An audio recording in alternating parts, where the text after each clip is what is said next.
All right, fellas. Now, one thing that did kind of take a lot of people by surprise at the end of the co-main event for UFC 249, of course, Henry Cejudo defeated Dominic Cruz by TKO to retain the bantamweight title.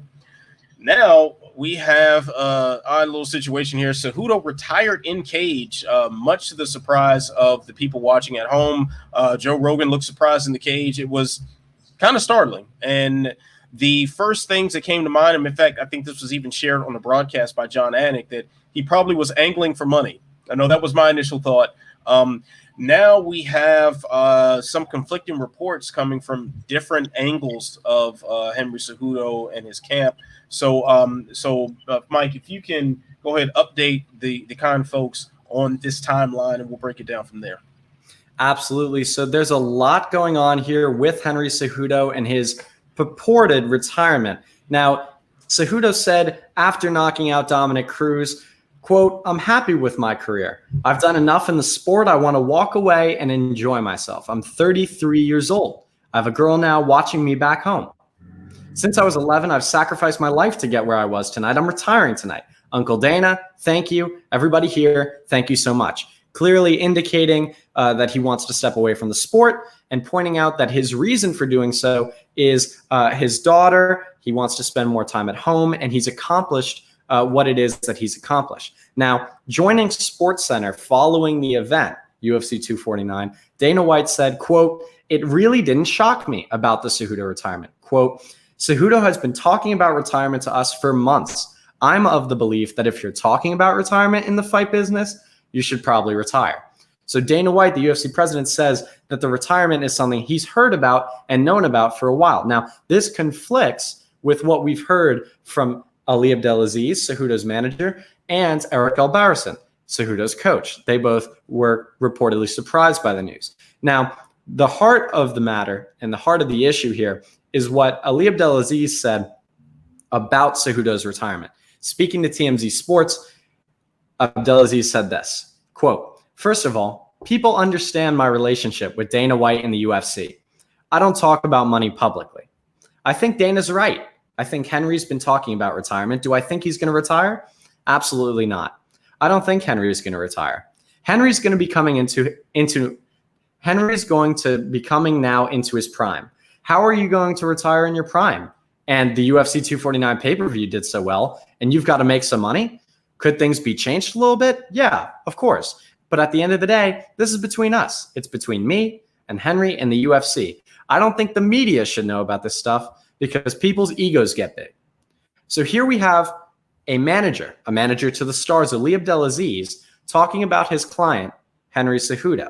And he says that he doesn't think the retirement is real. So if, Ant, like you said, the retirement was something that was a leverage ploy, it was something that was going to be used to extract more money from the UFC. You know, he's an American champion, which removes any visa issues that he might see during the heightened COVID-19 restrictions. Obviously, Jose Aldo pulled out of the fight because visa issues wouldn't allow him to the United States. So by nature of being an American, being a champion, winning a fight on the UFC 249 pay-per-view that reportedly did so well, Cejudo's got a lot of momentum, a lot of leverage. Was that just completely taken out at the knees by his own manager? I would say so. I would definitely say so. And part of me is surprised, part of me isn't, though. I mean, Ali Abdelaziz clearly he's done something right as a manager. I've been at Dominance MMA Media Day before, and they love him. His clients absolutely love him. They tend to get big opportunities, and he just seems to have this undying allegiance to them and they to him. So let's put that on the table and give him his due credit. However, the fact, I think the way you said this to us off air here, but the way that he started that statement off, people understand my relationship with Dana White and the UFC. That's not your first priority if you're a manager. That should not be your first priority. As a manager, you are to negotiate against Dana White and the UFC. You are to fight them to get what's best for your client. Now, I think it's also notable to acknowledge the fact that Henry Cejudo took a pay cut for the Demetrius Johnson rematch, which he eventually won by decision. It's also notable to point out how a lot of his clients have done the UFC favors where other fighters might not have. I'm thinking back to Frankie Edgar deciding to forego the title shot that was promised to him against Max Holloway to take on Brian Ortega to save that main event, and we saw the result of that. Of course, he was later rewarded with a re-up against Max Holloway. So now I do think there is something to this. There is some sort of connectivity to this. And also, let's not forget that Ali Abdelaziz did testify on behalf of the UFC in the antitrust lawsuit. I think those are notable things to point out here. So I'm not quite sure what the intention was for Ali. I don't want to say that he purposely undercut his fighter, but he damn sure undercut his fighter. You've stripped a lot of leverage away if the man who is going to represent you at the negotiating table doesn't believe that your retirement is for real. And at a time like this, where you point out the visa issues that a lot of other fighters are going to be experiencing, you point out the need to having a U.S.-based champion and a captive audience that's tuning into pay-per-views more than they had before, more than they would have otherwise had this been just a regular non-pandemic Tony Ferguson versus Justin Gaethje card. Just not the best look for your client. I'm kind of curious as to what his mentality was there.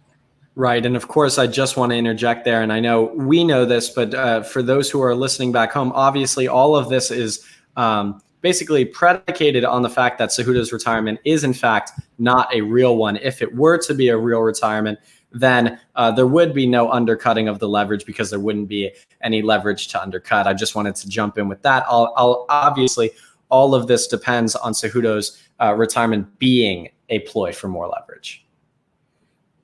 Yeah, no, and I think you two both, hit the nail on the head with most of this.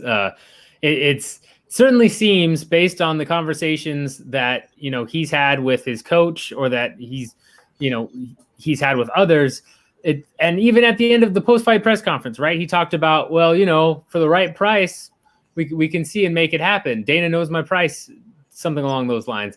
It certainly seems to be all based around getting the money that he wants to move forward.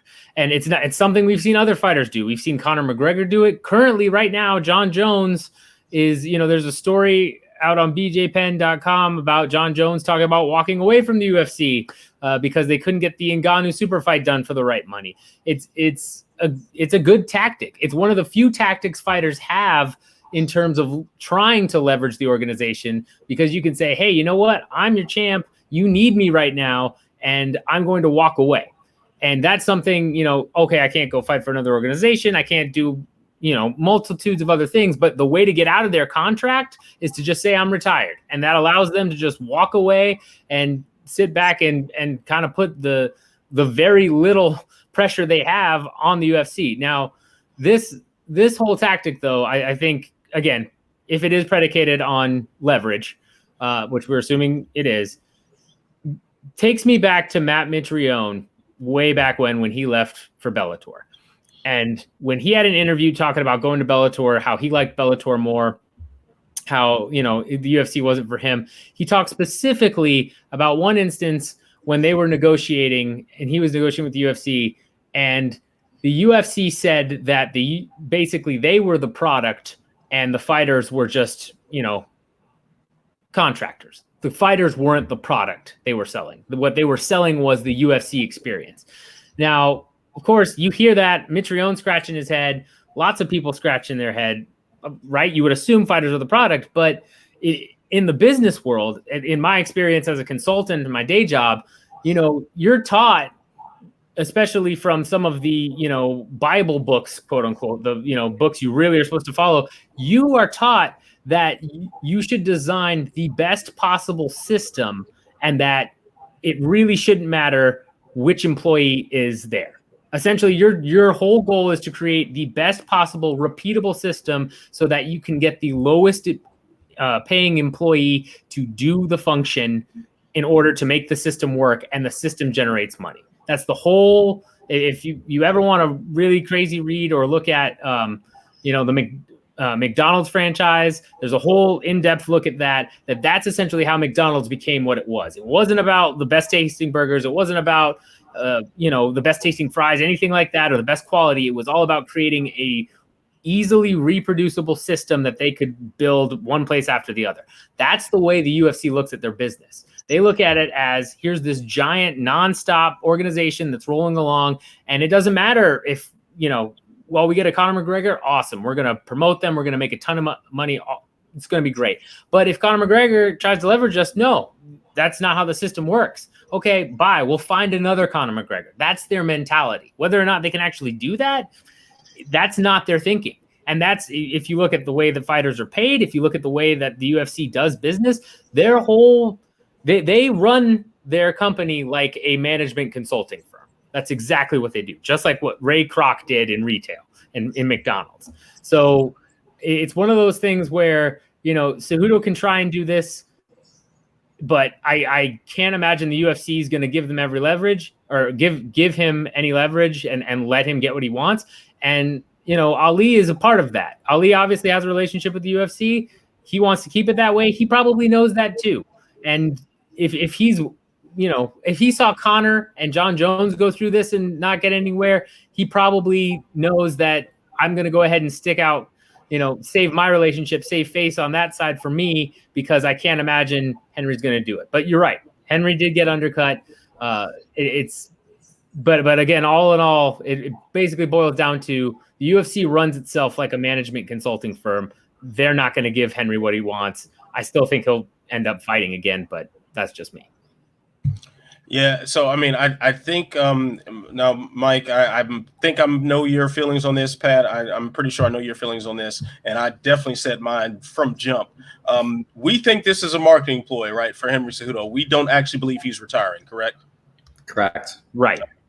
So, predictions on when we see Henry Cejudo next. That's an interesting one. Now, if we're going based off of what Cejudo's coach, Eric Albarracin, said, we're not going to see him again. Speaking to BJPenn.com, Albarracin said, quote, "I would never say never, but it is permanent. When Henry won the Olympics in 2008, everyone thought he would go 2 or 3 more, and he said, I'm done the next day. We've seen this before. So if we're going with Albarracin, we're not seeing Henry again.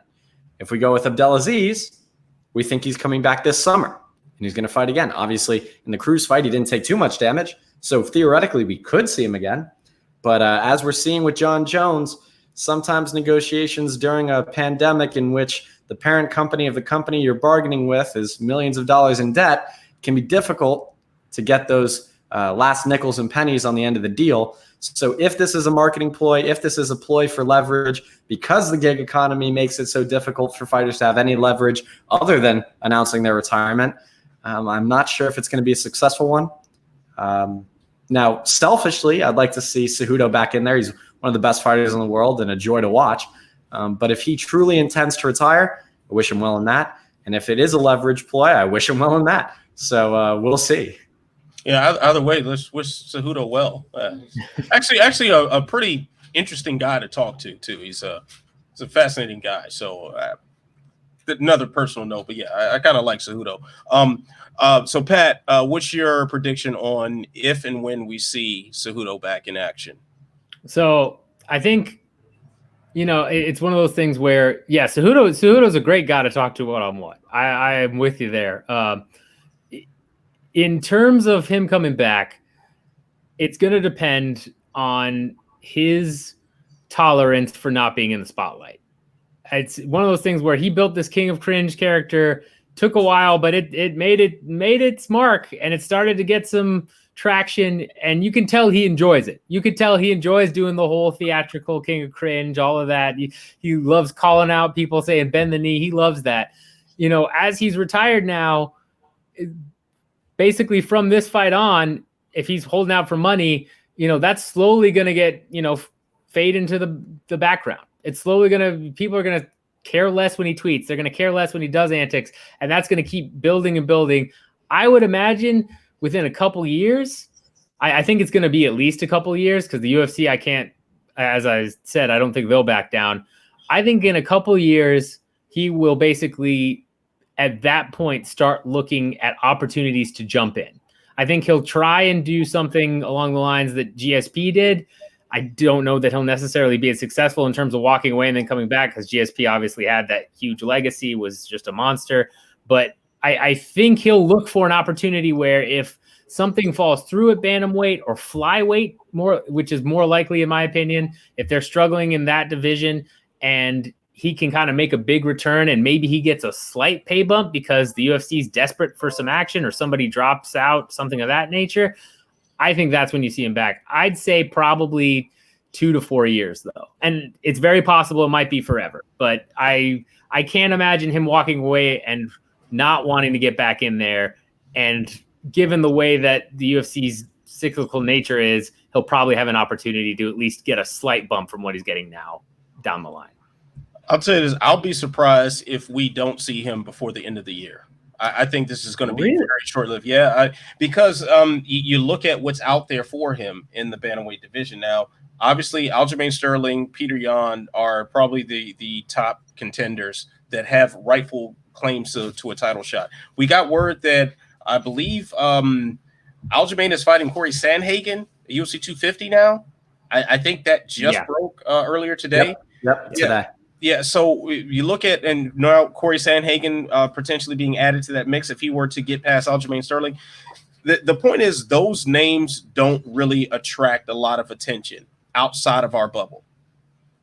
Those aren't the names that is going to make Endeavor pull out his checkbook and just go ahead, write Henry Cejudo a check and say, you fill in the amount, sir. That's not going to happen with those names. And then you look at the other potential opponents that could make some noise. Jose Aldo was booked originally for a reason. He's still in Brazil. Not sure when these international travel restrictions will ease up and allow him to get over to the U.S. or an event to actually take place in Brazil. But it looks like Aldo's going to be on ice. So we can rule out that star fight. Aside from that, maybe Frankie Edgar, if he were to pick up a bantamweight win, that could warrant enough money to where the UFC says, okay, we can give you more money up front because this fight's probably going to be worth it. So unless Frankie Edgar gets that title shot, and we see that sometime next year, I think before the end of the year, Cejudo's going to see that his bargaining power is not nearly as high as he may think it is, and he is going to fight a rank and file contender like a Peter Yan, like a Aljamain Sterling, like a Corey Sandhagen, and we're back to business as usual.